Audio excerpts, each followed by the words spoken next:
লক্ষ্মীপুরের রায়পুরের শহীদ জিয়া ব্যাডমিন্টন টুর্নামেন্টের grand final ও পুরস্কার বিতরণ অনুষ্ঠান অনুষ্ঠিত হয়েছে। গতকাল বুধবার রাতে জমকালো আয়োজন ও ব্যাপক দর্শক সমাগমের মধ্য দিয়ে রায়পুর পাইলট বালিকা উচ্চ বিদ্যালয় মাঠ প্রাঙ্গণে এই খেলা অনুষ্ঠিত হয়। রায়পুর স্পোর্টস একাডেমির আয়োজনে অনুষ্ঠানে প্রধান অতিথি ছিলেন লক্ষ্মীপুর 2 আসনের সাবেক সংসদ সদস্য ও বিএনপির চেয়ারপারসনের উপদেষ্টা আবুল খায়ের ভূঁইয়া।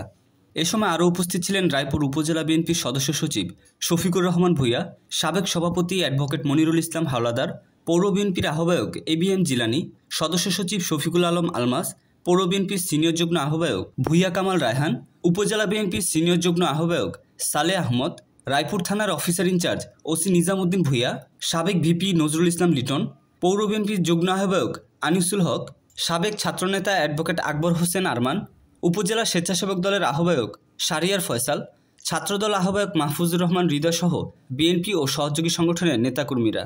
ফাইনাল খেলায় অংশগ্রহণ করেন রায়পুর জনসেবা জেনারেল হাসপাতাল বনাম রায়পুর ব্যবসায়ী কল্যাণ সমিতি।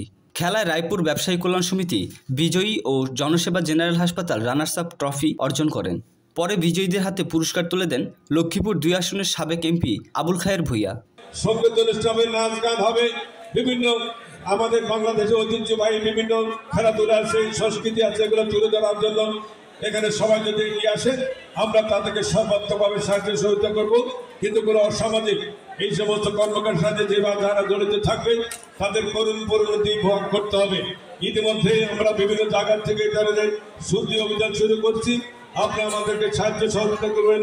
ইনশাল্লাহ আমরা অচিরে রায়পুর এবং রায়পুর পৌরসভা রায়পুর উপজেলাকে একটি মাদক মুক্ত উপজেলা এবং মাদক মুক্ত পৌরসভা আমরা গড়ে তুলতে সক্ষম হব।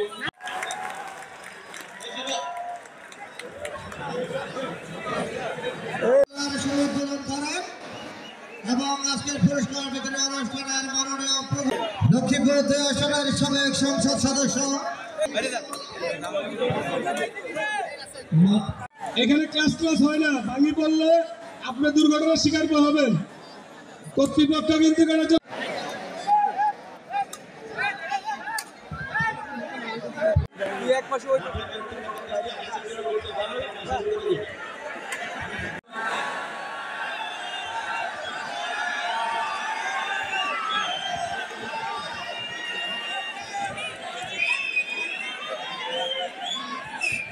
আমরা কাউন্টডাউনের মাধ্যমে খেলা শুরু করবো।